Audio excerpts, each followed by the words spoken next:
And guess what? Our next fireside chat, the future of capital access. What does the future of money look like? What does the future of funding look like? If those questions have been boiling around in your mind, you definitely want to pay close attention to this next fireside chat. And it's really with one of KINETIC's biggest supporters to date, and his name is Philip Gaskin. He is the Vice President of Entrepreneurship at the Kaufman Foundation. And let me tell you something, I have so much love in my heart for the Kaufman Foundation. I'm going to share this quick little story. Hopefully, Kevin and the team won't mind. When I was a student at Howard University, the Kaufman Foundation gave a grant to be able to teach entrepreneurship as a concentration for graduate students and as a minor for undergrad students. And I was getting my master's from Howard, and I was one of the very first classes to receive a concentration in entrepreneurship, and that was courtesy of the Kaufman Foundation. So I'm super excited about this because the Kaufman Foundation was pivotal with them not even knowing on my entrepreneurship education. So Philip, I'm super excited. I think I am the unofficial fan club president of the Kaufman Foundation, right? So this wonderful man and his organization, more than any other, have put significant money behind the words, not only for KINETIC, but also for other organizations that add tremendous value to the entrepreneurial ecosystem. I am a witnessing testament of that because in 2008, when I graduated, they gave us that money for Howard University, I want to say in 2005. And the KINETIC team and I cannot say enough about what Philip and the Kaufman Foundation has done for us. So we just want to say, Philip, thank you, thank you, thank you. More than you know, that's coming from the KINETIC team as well as from me as well. So with that being said, we're going to move on to another fireside chat of the day. Now, we have a treat. Moderating this awesome and amazing conversation with Philip is the delightful, the gracious, and the poised Ariel Powell.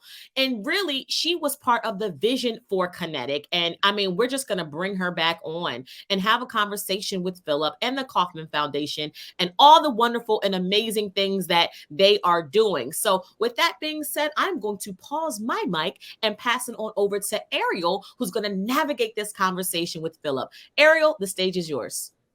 Awesome. Thank you so much, Quinn, for that warm introduction. And I must say, I am also a proud Howard University alum, and I'm extremely excited to hear about your story. And this just like really warmed us all up to really talk to Philip and see how his impact is touching so many people.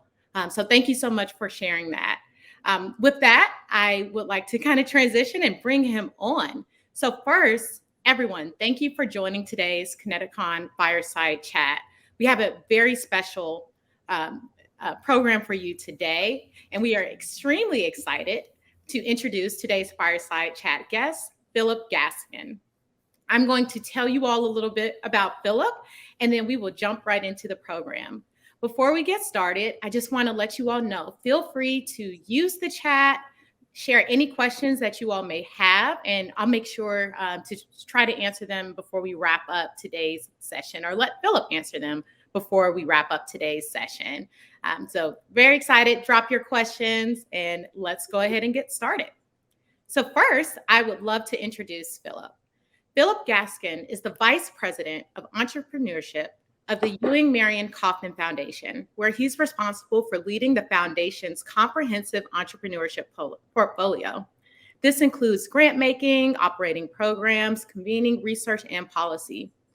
Philip is charged with leading a team of more than 30 associates and providing vision, strategic thinking, and thought leadership to scale and deepen the impact of the foundation's entrepreneurship strategy. Prior to joining the foundation, Philip was Chief Operating Officer for Impact Hub, which supports impact-driven entrepreneurial action. He also served as a political strategist and campaign director for national candidates. He has extensive experience in the private sector and was vice president at BCD Group, a leading global firm in the travel industry. He's a native of Los Angeles. Let us know if we have any people from LA here with us today. And he has ties to Kansas City and Philadelphia. He attended Pennsylvania State University and graduated with a marketing degree from California State University. Philip is a national leader in the entrepreneurship ecosystem. He's driven to build opportunities for all and is a champion of inclusive entrepreneurship. We can't think of a more well-versed and experienced voice in this space, and we are thrilled to have you join us today, Philip, for this fireside chat. First, thank you, of course. Yes, thank you for your overflowing KINETIC-CON support. And then for everyone who's new joining us this year, Philip joined us last year, and so he's just really a champion. And we can't wait to hear your insights today. Yes. Wonderful to be here. And Quinn, love the story too. Thank you. I love hearing those stories. Glad we were able to help. And hello, everyone out there. Just happy to be here. Look forward to what we're about to get into. Perfect. Perfect. Yes. Can't reiterate enough. Without you all's support, the foundations, we wouldn't even be able to offer this session today. So let's get started. All right. All right. So first, let's hear a little bit about your motivations into jumping into the entrepreneurship space. What inspired you to get involved as a champion for entrepreneurship? And what excites you most about having this tremendous platform to promote and foster entrepreneurship? Well, I think thanks for that. When I look at every community across the United States, there are people who deserve that chance to be supported, to be celebrated, to be heard, have their ideas heard. And we call those the dreamers or the builders or the risk takers or the problem solvers. And the very best of these people have a special name, right? And that's entrepreneurs. That's what we call them. Fearless, determined people. And, you know, it's said that entrepreneurs are the people who do more than anyone thinks is possible with less than anyone thinks is possible. And that's what drives them. They have it within themselves to create and scale solutions. But what drives me a lot is that just too many of them not getting into the game or falling out of the game because of all the different barriers that get in the way. And so I wake up every morning with knowing that there's work to be done. There's people out there with great dreams and great ideas. And as I say, they're sort of the last great untapped asset class that's just hiding out there that we can't see, that need an opportunity. So that's what that drives me every single day. Pop out of bed.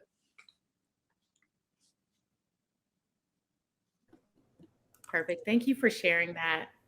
We'd also love to hear, if you're willing to share a little bit more about your legacy of entrepreneurship and in your father's history and how it's inspired you to stay motivated and push in this space every day.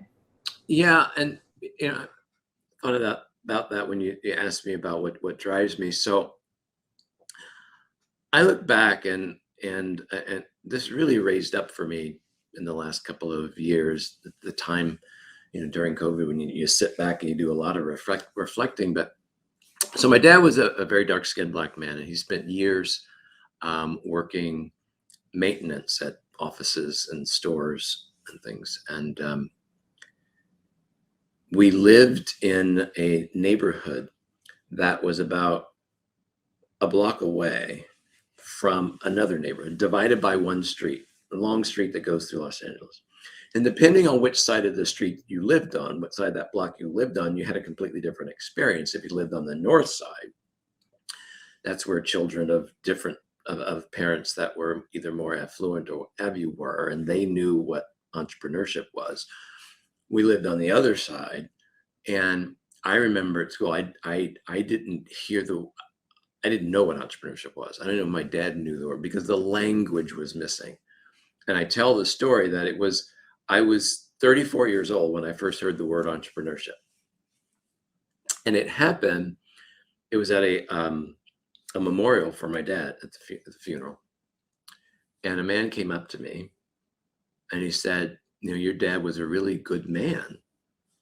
And he was a really good entrepreneur. And I looked at him like, I have no idea what you're talking about. And so if you look at why it took that long, language, opportunity, understanding what at what building wealth is all about, those things that are missing for too many students today, right? And so as I mentioned, he was a dark-skinned man, spent years working maintenance. And so we had a ritual. So around in the 5th grade, he'd pick me up from school. About 3 to 4 times a month, before going home, we'd go to a bank, and we kept going to banks. And finally, one day I said to him, "Why are we going to so many banks?" He said, "I'll tell you when you get older." Well, it turns out he was trying to get that first loan to open a chain of convenience stores.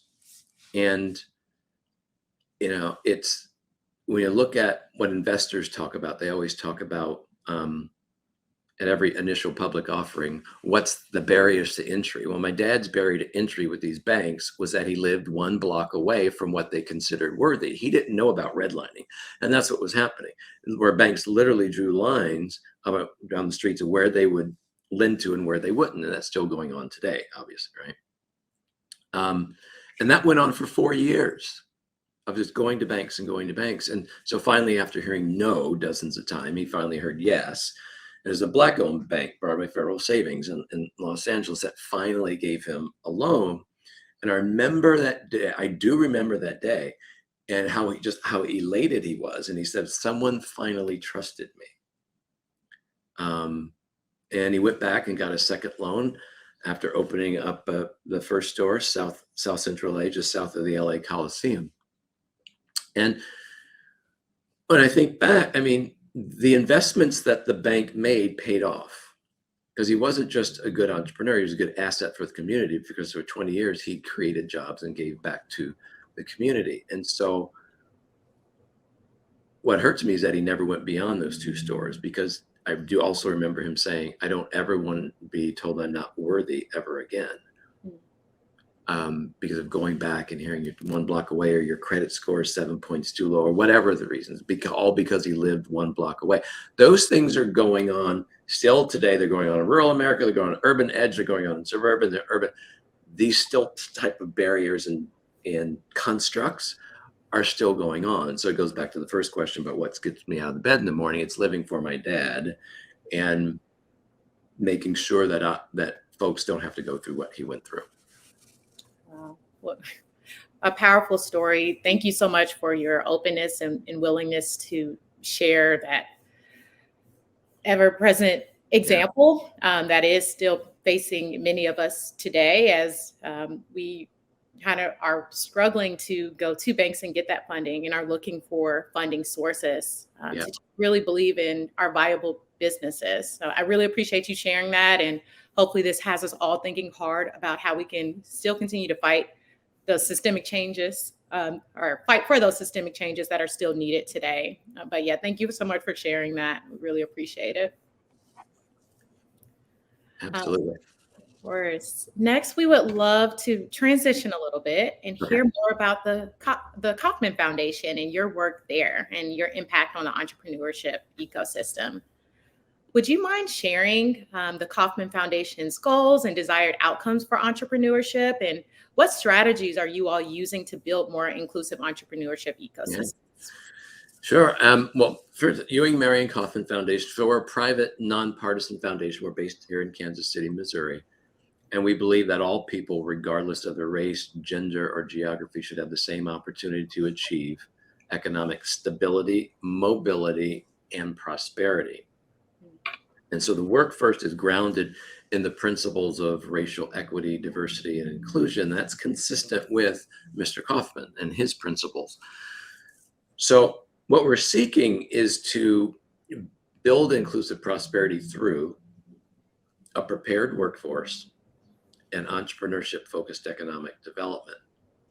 And how do we do that? By changing conditions, addressing root causes, not just the symptoms, but to break down those barriers and the inequities that we talked about. And so when we look at the entrepreneurship strategy, as I said, no matter what part of the country you're in, entrepreneurship isn't just an art, but it's a science. It's one of those sciences that can be ignited and taught and supported. And so what we look to do is, as I say, change those conditions by changing the systems in which people operate. Got to identify the barriers, look at the causes, the root causes, and not just treat the symptoms. And we do that through a range of different programs in our work. So obviously, it's our research work. Research informs everything that we do. So our research work informs our policy work. Policy informs our programmatic work, which is entrepreneur learning and capital access, and our ecosystems work, and then our heartland-based strategy that looks at strengthening the heartland around us, because we sit right in the middle of 4 states, Missouri, Iowa, Nebraska, and Kansas. And so we test a lot of things right here. But so it's really a systems change-based strategy that looks at how do we get more entrepreneur-focused policies, programs, and practices into as many communities or adopted by as many institutions as possible in order to make change that spurs economic development. Powerful. And we're going to dive in a little bit more on that research piece later, and love that all of your work is evidence-based and the expansive amount of research you all are doing and how you fund research to feed into this so that, as mentioned, you can make real root systemic changes. So thank you for walking us through that and how you all are making a difference in your strategies. And I'm sure people listening in today who are trying to look at making changes will be inspired by that. Thank you. Would love to hear a little bit more. So something we saw that we were really inspired by was your president and CEO of the Kaufman Foundation, Wendy Gillis, said, enabling more people to do better does not mean that others must do worse. Right. Extremely powerful statement. And when we think about the changing US demographics and systemic challenges that we discussed earlier for those who've been historically disadvantaged. Despite these challenges, your foundation continues to push for opportunities for entrepreneurs of color and women. Can you talk about how you all are prioritizing these groups and how you're kind of focusing to make sure that you're making a more equitable playing field in the world of entrepreneurship? Yeah, thanks for that.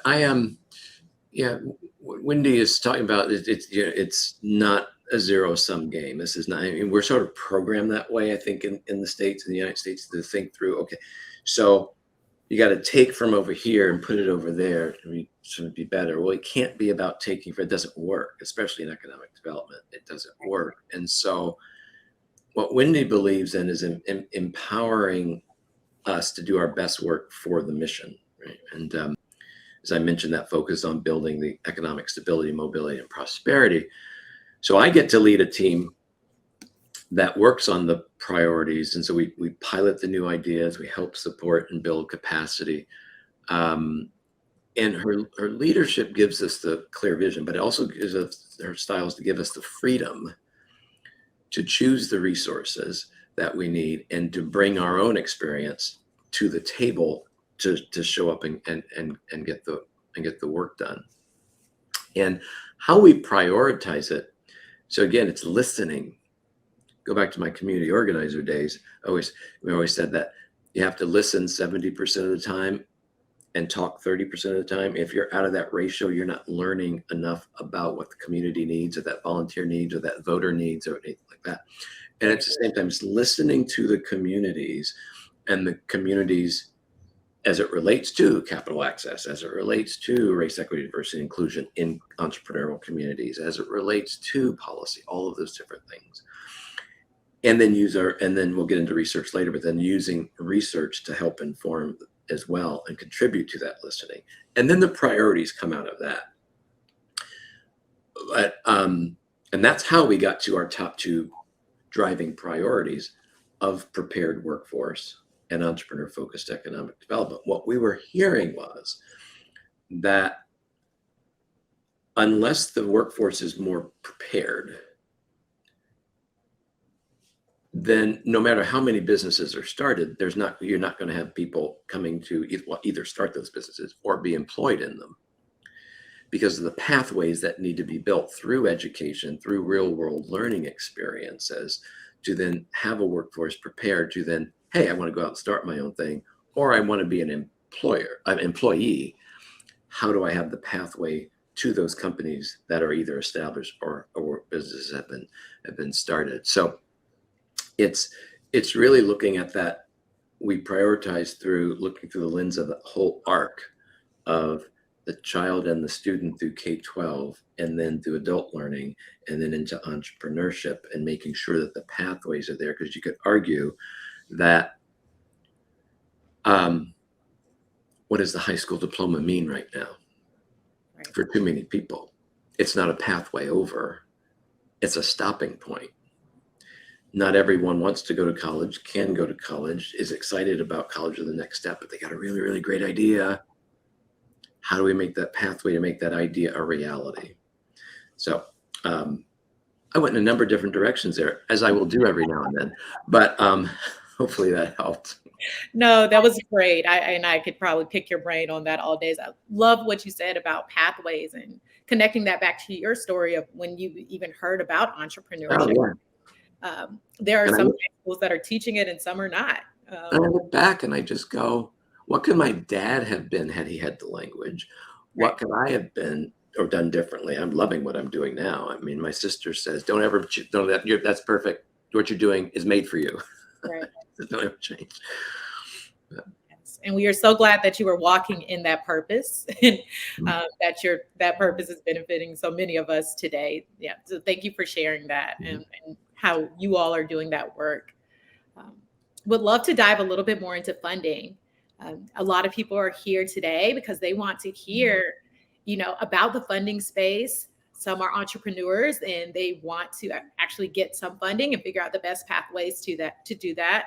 Others may be investors to figure out how to invest in diverse businesses. And others are just part of the community who want to support. They want to support their friends and family, support their local economics. And we understand, and the research shows us that independent and small businesses can do that. So we'd love to dive a little bit deeper into the funding piece, as has really just been a theme throughout our conversation already today. Yeah, sure. Well, we look back at research again, and we'll get into that. But in 2019, we did an access to capital for entrepreneurs big research report. And it showed that 83% of entrepreneurs do not access traditional forms of capital at the time of startup. So that's either debt or venture. Wow. And the reasons are multiple. But that really affects those from underrepresented populations or economically disadvantaged populations. So the debt, you can't get debt because, like with my dad, it was like, well, great, okay, I get it, but your credit score is 7.2. Or you've got good credit, but just not enough credit experience. That. Then venture capital going to maybe 4 geographic locations, the majority of it, over 70% going to 4 geographic locations, at least around only 2% of that going to women or just above women-owned firms, and 1% to African Americans, and so on and so forth. That's a problem. Okay. So the macro trends pretty much have stayed entrenched. We haven't seen those change. And so the systems and gears of finance continue to be a problem for BIPOC women and rural entrepreneurs. And yet we can point to some things that get more people to pay attention. So let me give you a story of what we're doing here in Kansas City. So there's a community development financial institution called AltCap. And I'll get into this, and this will give some ideas of how we're thinking through capital access and how folks can be thinking through it as well. So AltCap, A-L-T, capital C-A-P, is a community development finance. It invests in underestimated communities throughout Kansas City Metro. And they deploy capital through innovative financing projects and targeting small businesses and economic development programming, and a number of different things. And so back in 2016, they made more than 9 million microloans to disadvantaged businesses, including those Black people, other people of color, women, with an average loan size of $27,000. So what we did, in 2020, we established a catalytic investment to them through it's called the Kansas City COVID-19 Relief and Recovery Fund, where our initial 500,000, which turned into $800,000, catalyzed them raising up to about I think close to $5 million throughout the city. And they made more than 150 micro loans in 8 months. Wow. During COVID with 0% default. That proves out what I'm talking about, that this paradigm that people are uninvestable, this paradigm that if you don't look like a certain entrepreneur, you don't live in the right zip code or whatever, you're too much of a risk. It blows that out of the water. And that's what we wanted to test out and try out to see. And like one entrepreneur here in KC that benefited, you can look him up. His name is Chris Evans, and he owns T-Shirt King here. He moved away to attend Morehouse College, build a career, went to University of Michigan, came back. He took over the family business. COVID came and then it just wiped it out, right? Because he's been serving sports teams and other things with his T-shirts. But because of the COVID-19 Relief and Recovery Fund and the money he got through AllCap, he was able to retain the business, retain employees, and it's just a great type of story. Someone that was seen as a risk, not as a risk, can do quite well. So one more thing, just to close on CDFIs, what we're going to be doing here in KC. So by the end of this year, another $14 million will be going into capitalizing the loan funds of CDFIs to grow the lending pool, because the gap between what traditional financing can do here and alternative financing is too big. So we're putting in more money to the loan pool to get to entrepreneurs. The loans that'll be made will include innovative financing models like revenue-based financing or other different models that take the weight off the pressure of the entrepreneur at the beginning. So it goes almost into character-based types. Like, I believe you, I trust you. You don't have to repay until you begin starting to make revenues. See that reverse model of, so when those type of creative things, and I would hope to see those models get much more adopted into what other folks are doing, even in traditional lending. That's a lot of information, so I'm going to stop right there and take a question. But yeah, no, thank you for talking about models that work. I think that is a fundamental issue, is that, there are some people who have good intentions, but does the model work? Does it support the long-term sustainability of the entrepreneur and their business? Right. You all are really intentionally thinking about those models. And for those who are listening along, encourage you to look into community development financial. And I've got another one too, but that might be in another question we'll get to. So I have another example of model, so I'm happy to share. I don't want to mess up the flow. This is a great conversation, so feel free to go ahead and share it. Okay. So,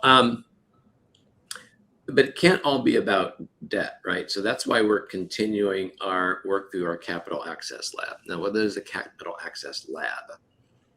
So I mentioned that report in 2019. It came out and said 83% of entrepreneurs do not access traditional funding at the time of startup. We said, okay, system broken. How do we as philanthropy play more actively to test out a new system? If the system's broken, go try it. And that's why we come to our work to be very active, very somewhat uncommon foundation. We run a lot of programs and we just get out there in the street, you know what I mean? And so what the Capital Access pilot was to prove out that entrepreneurs like my father are indeed investable and not a risk. So it's a national pilot initiative that aims to promote and test and scale these innovative models, financing. So these models of financing done by investment managers to provide a new kind of capital to as many entrepreneurs as possible. So we took $3 million that we grant, that because we can't grant directly to for-profit. So grant, and we put it into a donor advised fund, which has been invested in 6 funds, like Melissa Bradley's 1863 in Washington, D.C., and Jewel Burke Solomon, and Collab Capital down in Atlanta, Capacity Capital down in Chattanooga, Tennessee, that's testing out a rural model, all from different demographics and different specialties. Of that $3 million that we put in to this test, it's catalyzed over $177 million of other investments that's been raised by the funds. Wow. And to date, more than 25 million of that is going to fund entrepreneurs across 40 companies. That's philanthropy testing that. If we can test that and show that it's working, who else can do the same thing? Ideally, I'd love to see traditional financial institutions. So imagine if my dad could have gone to the bank and said, I'm sorry, Mr. Gaskin, you strike out again here. However, here's another option for you. It's called revenue-based financing, and da, da, da, da, da, da, da. That's what I want to get to. That's what we want. We all want to get to, right? So that at that point of transaction, it goes from a no to a yes, from a disgust to a delight, to an opportunity, to all of that. So fundamentally changing how capital is distributed and lended is one of the things. And so the demographics on this model are really neat too. So 86% of the founders are Black or other people of color, 61% female founders. In 75% of the cities are outside of the major capital hubs. That's the reverse of the venture capital model, where over 75% is in those hubs. And so it just underscores the inequity, underscores what can be done if we all, those institutions that have the resources can put our minds to it and try on things differently. So. And the results speak for itself, right? And the level of impact there. Would love to dive in a little bit more about Capital Access Lab. What a powerful program that you all have launched here to address some of the lack of investor diversity and in the results there. Would also like to hear, when you talk about investing in non-traditional areas, what were some of the approaches that you were in investing in non-traditional entrepreneurs, right? Those people of color and women entrepreneurs. What were you saying to these investors? Like, can you give us a high-level summary of what you shared to really encourage them and get them to kind of look at these things differently? It's an asset framing.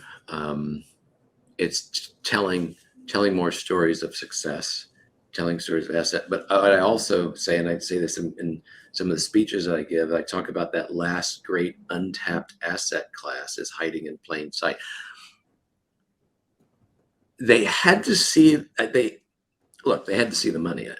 Let's just be honest. They had to see that it's just less risky, and there's a whole new market out here for you that you can invest in. And there's a stat that I use. It's $69.1 trillion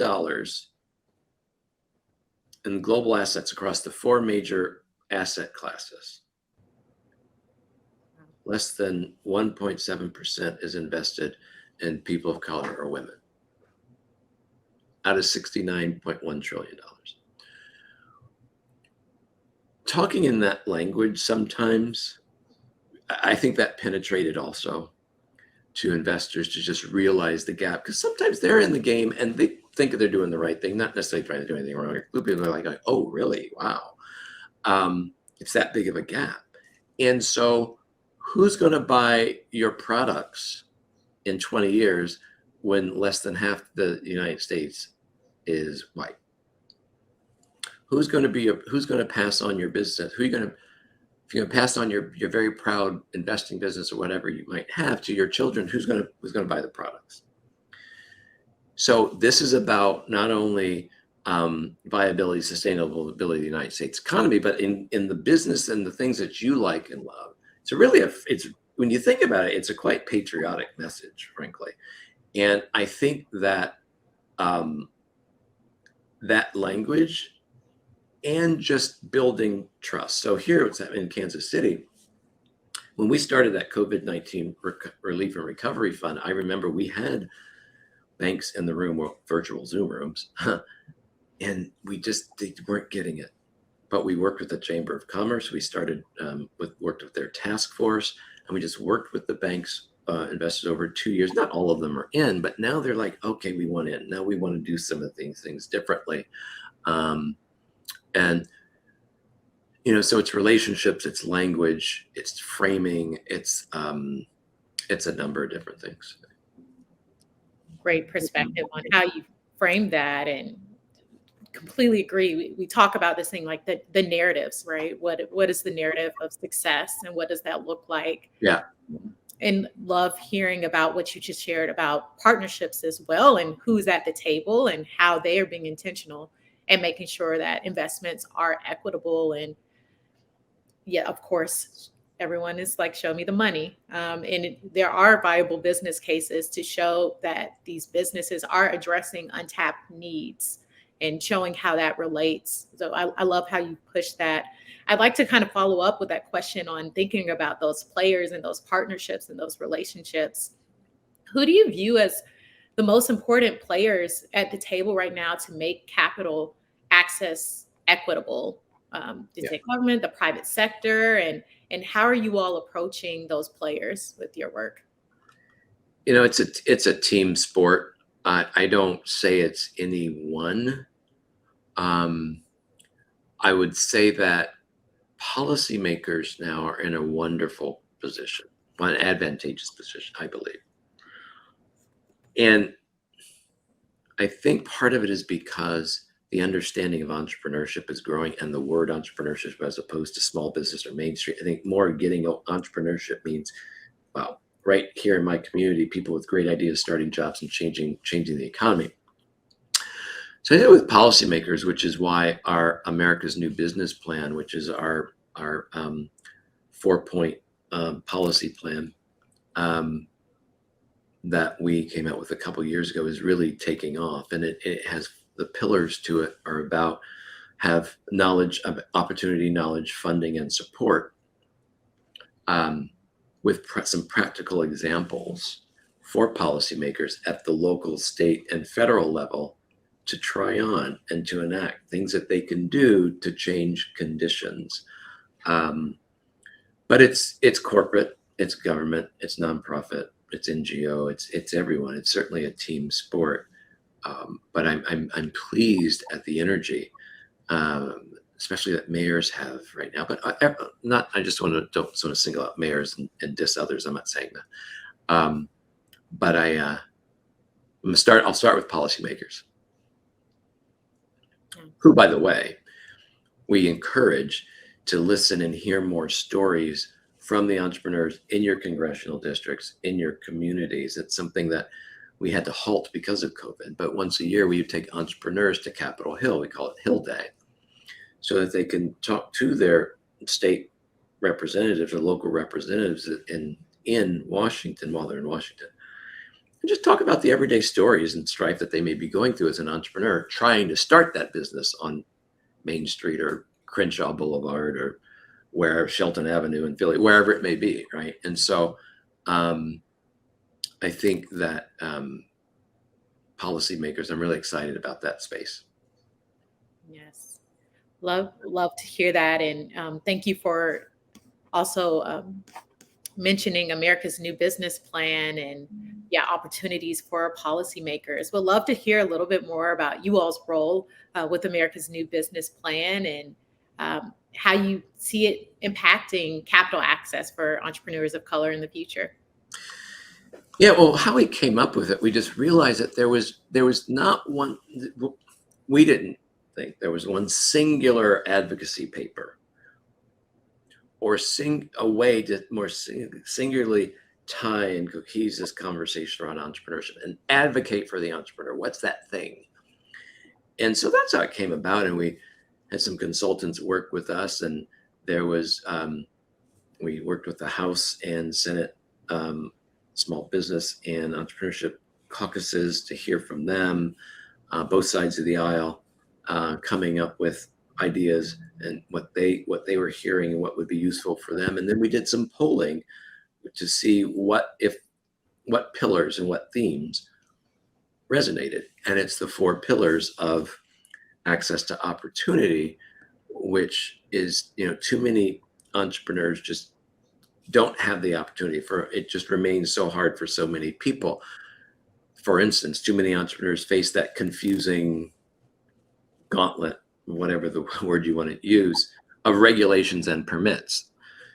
Trying to start the business. So how do I file this permit? Why does it take so long? And they don't have them like big companies. No one's got a whole bunch of money for attorneys and consultants and stuff like that.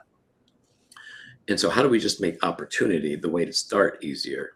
The access to funding part, and you mentioned the funding part, is just realize that we've got to close that wealth gap for those who have talent to become assets for the community, closing the credit gap for entrepreneurs like my dad. Alternative means of funding, alternative means of financing. I meant to say financing. How do other businesses or banks get involved to create new ways and new loan guarantees and other types of things to just make it safer for people to jump in? Because part of the problem is we don't have entrepreneurs that are jumping in because they're assuming I'm just going to get denied. I'm not even going to try. So we got to change that part too, just as much as we've got to change the risk for the banks to try new things, for them to see it as less risky. So it's opportunity funding, and then access to knowledge. What are the real learning experience? What are the mentor networks and other type of networks that are needed? And then opportunity for support, which everybody needs. And so we see that if those four things are tended to, there's a range of support that could happen for the entrepreneur, regardless of where they are on the cycle. What a great framework to think about it, to think about the needs of those groups. I love what you brought up about the confidence and the trust of the entrepreneurship as well. There's a lot of research saying that we go to our friends and families because we don't trust the banks, or we don't trust some of the institutions, or we just believe we won't get these investments, which is also behind evidence. But as we're moving to the space to try to change things, like how do we make entrepreneurs feel confident, all entrepreneurs feel confident seeking out this funding as well? Yeah. And so some things that have happened, I mean, there was some work to redirect PPP funding, to more CDFIs. That took some education and pushing from around the country. There was a focus on racial and gender equity in programs such as EDA's Build Back Better. And I guess the key thing about it, Ariel, is it's not really our plan. It's a platform where others can pick up and run faster with ideas. So we have a coalition. It's called the Start Us Up Now Coalition. You can go to startusupnow.org. And that's the coalition of entrepreneur support organizations that have signed on. And we provide training and learning forums to learn about America's New Business Plan, and then go out and advocate to your local, state, and federal representatives. And we're seeing wonderful advocacy and some bills being introduced, things getting through legislature in certain parts of the country, because we're not lobbyists and we can't lobby. But what we can do is fund a coalition to go out there and do that. So that's been helping as well. Yes, and definitely that just feeds into this groundwork that needs to happen there. And love how you're using your political strategy background to really impact some of this foundational change that just really needs to happen. And excited to see what the coalition will do in the future. We will definitely stay tuned there. I do want to remind everyone, if you have any questions at all for Philip, this has been an extremely rich conversation. If you have any questions, feel free to drop them in, and the facilitators will make sure that I'm able to see them so we can get those asked as well.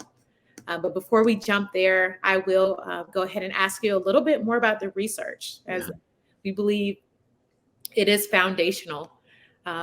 So what is your approach to research? There's so many topics, so many areas to dive into now. And what is really the focus of your research currently, or what are the most pressing issues or hypotheses that you all are trying to solve? Yeah, so we look at what are the, how do we get decision makers to make better decisions for entrepreneurs? So it's doing research that can provide them with the knowledge.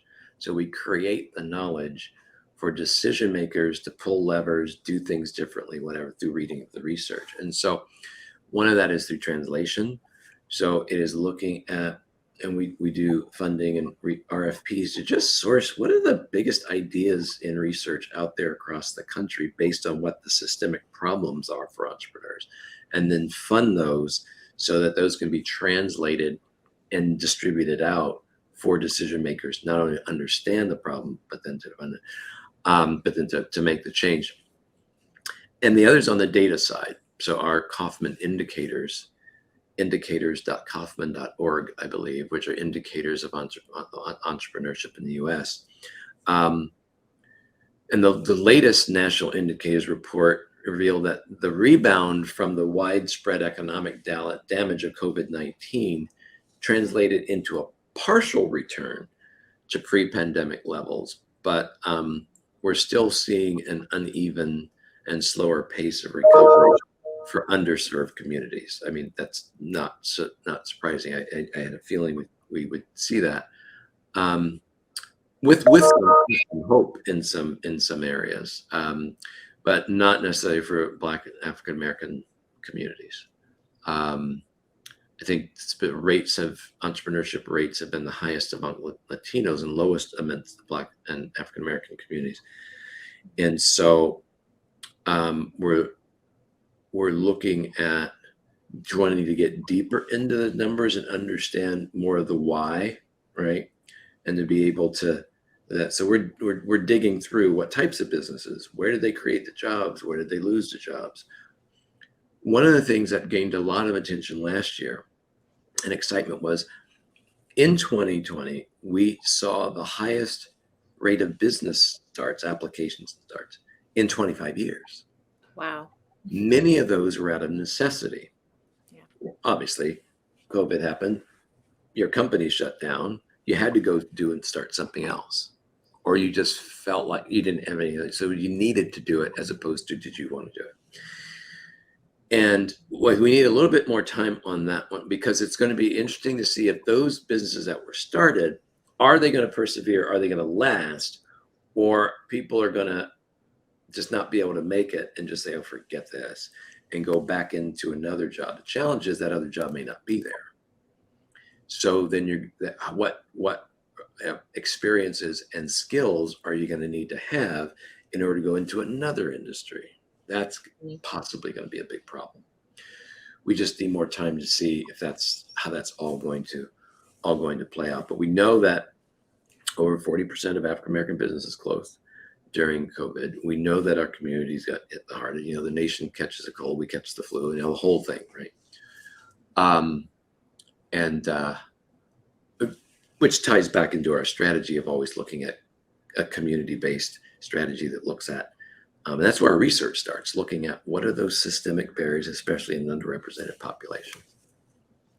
Those numbers are staggering, and as you mentioned, there's still so much research to be done to figure out the impacts of COVID, and with the changes in the job market, we'll be interested to see how the impacts on entrepreneurship there. But thank you so much for sharing that. Thanks. And one thing I'll say is, so we're going to go a step farther this year in the research.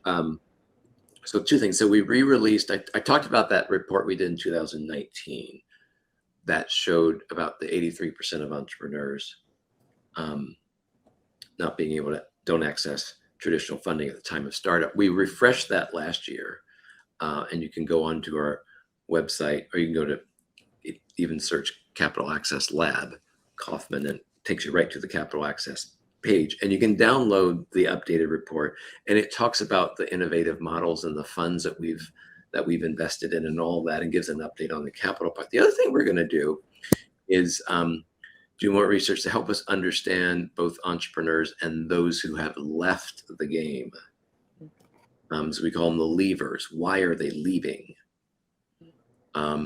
And we're going to get more indicators around that and understanding around that. We were going to be doing a general population survey in entrepreneurship, which is going to get all the way down to the MSA level, 50 MSAs, and look at a whole bunch of different crosstabs to really try to figure this out, because it's the type of thing that, mayors ask this of us all the time, but can you really tell me what's really happening right here, because sometimes the mayor can't get the full picture. So we want to get to that level to give mayor, policymakers and community developers and economic developers more information to really understand the uniqueness of their community and how to more quickly adapt and make change for people. So you can go to everyone go to Kaufman.org, and you can sign up for our newsletters to stay up to date if you like to. Yes, everyone should. Please go and sign up. Kaufman.org, correct? Sign up. Kauffman.org. You can sign up for the alerts. Awesome. And we did have a couple of questions that rolled in from the audience that we'd love to ask you really quickly before we wrap up today. So one, we'd love to hear, I'm interested as well. Is the Kaufman Foundation still funding HBCUs? I wonder if Hadia is on. She's probably not on. But one of my favorite grants ever was funding HBCU.VC. Venture capital focused work on HBCU campuses. It's a wonderful effort. We have some existing here in the Heartland. We have 2 HBCUs here in the Heartland in Missouri that are part of a capacity building grant process that we have in helping them with their endeavors on campus. That's what we're doing right now. I have some ideas. Stay tuned in the next couple of months. You'll be hearing some things, I hope, knock on wood, about some other endeavors I'm looking at. So that's one.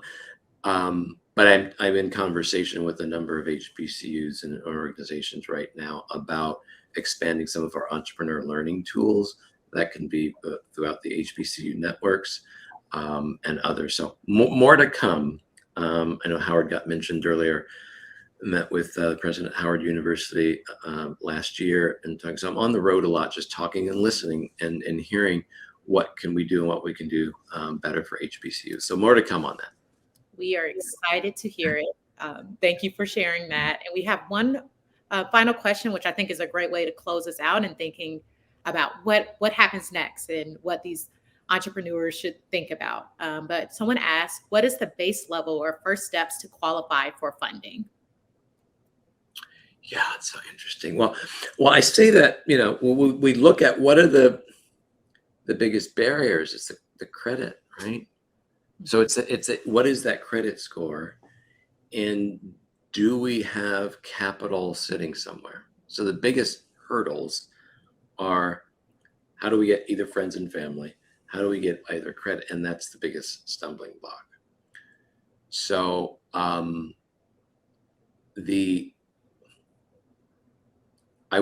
in your communities, I would reach out to your community development financial institutions. I'd reach out to your mayor or your mayor's office, or even your assembly person, your council person, and just say, what are the programs in our community? Because I think sometimes there's a communication that may not even doesn't reach all the way out, and vice versa. So I would definitely do that, because based on some communities, some programs there that may not be readily known.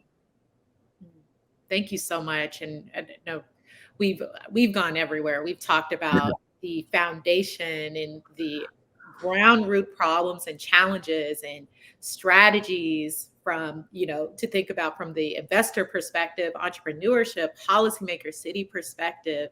And now we're just giving some tangible final advice to those entrepreneurs seeking funding. Would love to wrap us up today and ask any additional final advice for entrepreneurs, for investors who are thinking about making substantial changes in the funding space. I always close with, for entrepreneurs first, believe in yourself, understand that it's lonely, understand that sometimes it feels hopeless, know that your idea is a good one. Whether it succeeds or not, it's a good one. Don't let the dogmatic thinking of I'm a failure if I don't do what it's. Be free of that. Free yourself up from that. The fact that you're trying it and doing it makes you unique. You've got a lot of supporters out there. What I do I say to the funders and investors is go out and find these entrepreneurs, do town halls, Open up, think differently, get in the community, ask the questions, where are people that I can help? Because it is a team sport. That's what ecosystem building is about. And if we are able to get to that first and do better at that, which is the core nature of entrepreneurial communities, everyone will be better off. Thank you. Reiterating, team sport, entrepreneurs, go for it, do it. I felt inspired. I'll have to send you a plan after this call. And funders, seek it.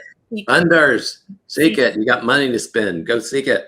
And well, just want to reiterate, thank you so much for joining us today. Thank you for, you seeked it, and thank you for funding programs like this to continue so other people can learn more, and all of the multiple programs and research that you're doing. We love that you are walking it. You're walking the talk. Thank you for all the impact that you've made. Thank you for supporting KINETIC. And we are just so appreciative of your time today. And we've really learned a lot in this very deep conversation. So just thank you. You're welcome. And let's do it again next year. Same time next year. Here, heard that. We have the commitment. Yep.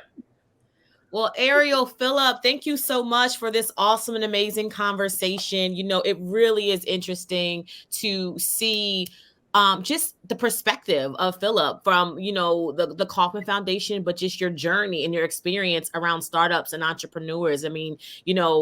Insight like that, it's not Googleable. You can't find it on YouTube University. You have to sit at the feet of people like Philip and really learn about the landscape and where we're really going. So I just want to say again, thank you to Ariel and Philip. And Ariel is a fellow HBCU Bison. So that's even more amazing. And yes, I love that. So listen, I don't know about you, but I'm telling you, this conference is definitely giving us a front row seat to what is happening. And, Ariel did a great job of asking Philip some great questions around the future access of capital. And some of Philip's responses were just really eye-opening, right? The fact that funders, right? Or I would say startups or founders that traditionally people had bias or stereotypes or misconceptions, they were given money. And all those microloans were paid back, right? So the fact that these people who might be underrepresented or minority or people of color starting businesses can't afford it, they're paying it back. So he shadowed a misconception about that. He also talked about really looking differently about which types of entrepreneurs or startups or founders are fundable, right? Like just because you might not necessarily see someone that looks like you, which has been very traditional, doesn't mean their idea is bad. He also talked about changing the landscape of how we decide to finance various startups. He talked about revenue-based financing, which I loved, and character-based, right? Like we know you're not making money now, but when you do make the money, here's how you plan to replay it. He talked about America's new business plan, which I think is so insightful on how we are changing and moving and transitioning with the times of business and entrepreneurship. And the way that someone got access to capital 10, 15, 20 years ago is very different now. And he touched on that as well. He also gave us some words of wisdom before he left. Philip told us to believe in ourselves, that entrepreneurship might be lonely, but always your idea is a good idea, no matter what any investor says. So again, Philip and Ariel, thank you so much for that conversation. I don't know about you, but I thought it was super insightful. And remember, if you are liking this conversation, make sure that you drop some of your aha moments in the chat box. Or you can also go on Instagram, or you can go on Twitter and let us